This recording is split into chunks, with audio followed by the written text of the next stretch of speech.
समसमान झालं होतं. 16 सदस्य होते. समसमान झालं होतं. माझी परिचारकांनी पुन्हा एकदा मारली.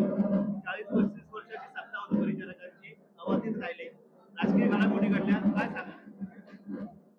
निश्चितपणाने काही दिवसापूर्वी पार पडलेल्या जिल्हा परिषद आणि पंचायत समितीच्या निवडणुकीच्या निमित्ताने भारतीय जनता पक्ष आणि महायुतीच्या वतीनं त्या ठिकाणी आपण 16 पंचायत समिती गणामध्ये उमेदवार उभे केले होते. पैकी 8 उमेदवार आमचे विजयी झाले आणि पंढरपूर तालुक्यात कधी नव्हतं अशा पद्धतीचं 8 अशा पद्धतीचं बलाबल त्या ठिकाणी समोर आलं. परंतु जनतेला दिलेला कौल हा मान्य करून या ठिकाणी ही निवडणूक प्रक्रिया पार पडली गेली.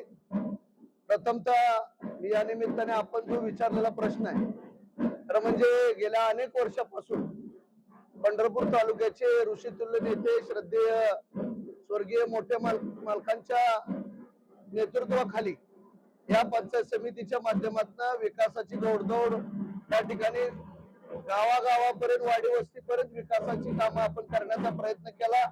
या तालुक्यामध्ये एक चांगल्या पद्धतीचं लोकशाही पद्धतीचं वातावरण या निमित्ताने सतत मोठ्या मालकांनी जागृत ठेवलं.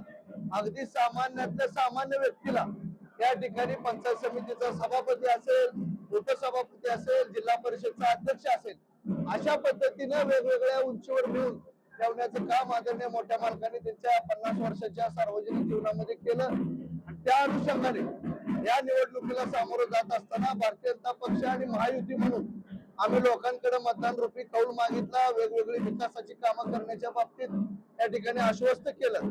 खर तर हे 8 अशा पद्धतीचं संख्याबळ असताना खर तर पंढरपूर भारतीय जनता पक्षाचं वरच्या नेतृत्वाचं मी आभार मानणार आहे. कारण दुर्दैवानं मागच्या 28 तारखेला 27 तारखेला राज्याचे लोकप्रिय उपमुख्यमंत्री आणि एक धडाकेबाज अशा पद्धतीचं व्यक्तिमत्व स्वर्गीय अजितदादांचं दुःखद निधन झालं. आणि मग अशा वेगळ्या वातावरणात या निवडणूक पार पडत असताना या ठिकाणी सभापती भारतीय जनता पक्षाचा, परंतु उपसभापती हा राष्ट्रवादी काँग्रेस पक्षाला या ठिकाणी अजितदादांच्या निधनाच्या निमित्ताने निधन झालं आणि त्यांना समर्पित म्हणून या ठिकाणी उपसभापती पदावर राष्ट्रवादी काँग्रेस पक्षाचे आमचे प्रमोद हरी देशमुख यांना उपसभापती पदी संधी दिली.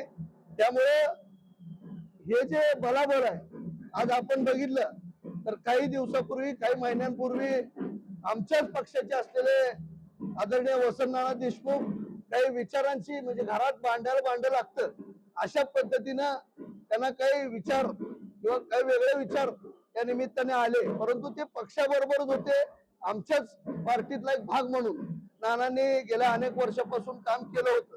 परंतु या निवडीच्या निमित्ताने या ठिकाणी त्यांनी 2 पावलं सकारात्मक या ठिकाणी पुढे येऊन भारतीय जनता पक्ष, महायुती आणि विकासाची घोडदौड याला या ठिकाणी त्यांचे जे उमेदवार होते प्रमोद हरी देशमुख त्यांना या ठिकाणी आमच्या बरोबर पाठिंबा दिल्यामुळं आज पंढरपूर तालुक्याची गेल्या 40 वर्षापासूनची परिचारक कुटुंबाची असलेली सभापती पदाची परंपरा या ठिकाणी राखण्यात आम्हाला यश मिळालं.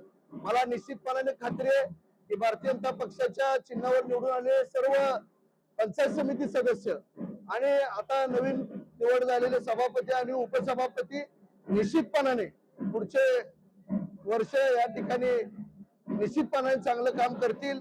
लोकाभिमुख अशा पद्धतीचा पंचायत समितीचा कारभार मग रस्त्याचे प्रश्न असू द्यात, पाणी पुरवठा असू द्यात, जिल्हा परिषद शाळा असू द्यात, आरोग्य विषयक सुविधा असू द्यात, पंढरपुरात भरणाऱ्या लाखो वारकऱ्यांच्या दृष्टिकोनातून असलेल्या सुविधा असू द्यात, या सर्व बाबतीमध्ये सरकारचं भक्कम पाठबळ घेऊन आम्ही लोकांसमोर जाणार आहे.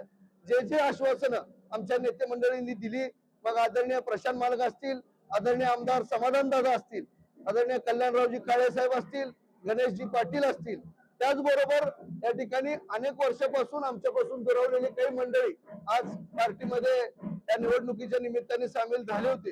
या सर्वांच्या माध्यमातून आम्ही चांगल्या पद्धतीने विकास या ठिकाणी पंढरपूर तालुक्याचा करण्याचा प्रयत्न करू, संकल्प करू, अशा पद्धतीचा मी आपल्याला आज विश्वास देतो.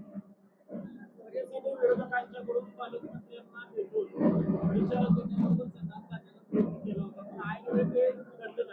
मला बरोबरी झाल्यामुळं आज आमच्याही गटाला काही वेगळे वेगळे म्हणजे बोललं जात होतं, त्यांच्याही गटाकडे जात होतं, प्रत्येक जण प्रत्येकाच्या स्तरावर प्रयत्न करत होता. परंतु पार्टीने आदरणीय प्रशांत मालक असतील, आदरणीय समाधान दादा असतील, यांनी सारासार विचार करून या ठिकाणी या तालुक्याची घडी ज्या पद्धतीने यापूर्वीच्या मग स्वर्गीय मोठे मालक असतील, स्वर्गीय अवधूमरांना असतील, स्वर्गीय भारतनाना बालके असतील, स्वर्गीय राजूबापू पाटील असतील, यांनी जी एक सहकार किंवा एक लोकशाही या निमित्ताने निवडणुकीपुरतं निवडणूक राजकारण आणि इतर वेळी समाजकारण या दृष्टिकोनातून या तालुक्याची बांधणी केली.